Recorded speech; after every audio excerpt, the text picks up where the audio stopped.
નમસ્કાર, doctor Meena Trivedi, Ayurveda consultant, Porbandar. હમણાં આપણે ઔષધીય પ્રયોગ વિશે જોઈએ છીએ. આજે એક એવા દ્રવ્ય વિશે જોવાનું છે કે એના વગર દાળ, શાક, કઢી, કાંઈ પણ આપણે જે વસ્તુઓ બનાવીએ કે ફરસાણ બનાવીએ એની અંદર પણ એનો ઉપયોગ જરૂરી હોય છે. એની ચટણી વગર ચાલે જ નહીં. તો એવું કયું ઔષધ છે? તો એનું નામ છે ધાણા ભાજી, જેને આપણે કોથમીર પણ કહીએ છીએ. તો આ તો આપણા રસોડાના ઉપયોગ થયા. તો એના ઔષધીય પ્રયોગ શું છે? તો ધાણા ભાજી છે કે એના બીજ, જેને આપણે ધાણા કહીએ છીએ, એ ખાસ કરીને મધુર છે, ઠંડા છે, દીપન છે, પાચક છે, એવા ઘણા બધા ગુણો એની અંદર આપણને મળે છે.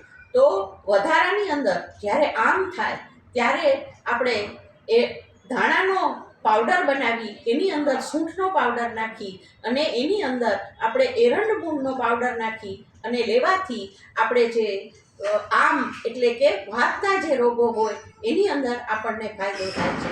બાળકોમાં જ્યારે આંખની અંદર કંજક્ટિવાઇટિસ કે આંખ આવી જેને કહીએ છીએ એ થાય ત્યારે પણ ધાણા ભાજીની પોટલી આંખ ઉપર મૂકવાથી ફાયદો થાય છે. હરસની અંદર જ્યારે લોહી પડે છે ત્યારે પણ ધાણા ભાજીની પોટલી અને બરફ બે મિક્સ કરી અને એને મૂકવાથી જે હરસની અંદર લોહી પડતા હોય એ બંધ થાય છે. વધારામાં આપણે લૂ ન લાગે, બહુ જ ઉનાળો હોય અને એકદમ તડકો હોય ત્યારે ધાણા અને સાકર એ બંને ખાંડી અને એનું પાણી બનાવીને પીવાથી આપણને ફાયદો થાય છે. આવા બધા તો અનેક ગુણો આપણે એની અંદર મળે છે. હવે મૂત્રદાહ થાય અને પેશાબમાં બળતરા કે પેશાબ રોકાઈ જાય ત્યારે પણ આપણે ધાણાનો પાવડર અને ગોખરુનો પાવડર એ બંને મિક્સ કરી અને એનો કાઢો બનાવીને લેવાથી કે એને પલાળીને પછી ગાળીને પીવાથી પણ આપણે ખૂબ જ ફાયદો થાય છે.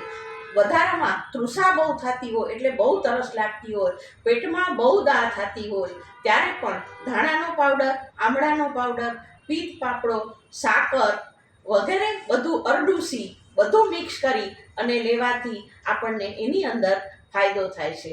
તો આ બધા ધાણાના ગુણો છે, ધાણા ભાજીના ગુણો છે. એક આપણે સામાન્ય દાળ શાકમાં વપરાતી ધાણા ભાજી જે ઘરમાં આપણે 365 દિવસ અવેલેબલ હોય છે, એના આવા બધા ગુણો પણ આપણે અપનાવીએ અને સ્વસ્થ રહીએ. ધન્યવાદ. મારા વિડીયોને સબસ્ક્રાઈબ કરો, લાઈક કરો અને શેર કરો. ધન્યવાદ.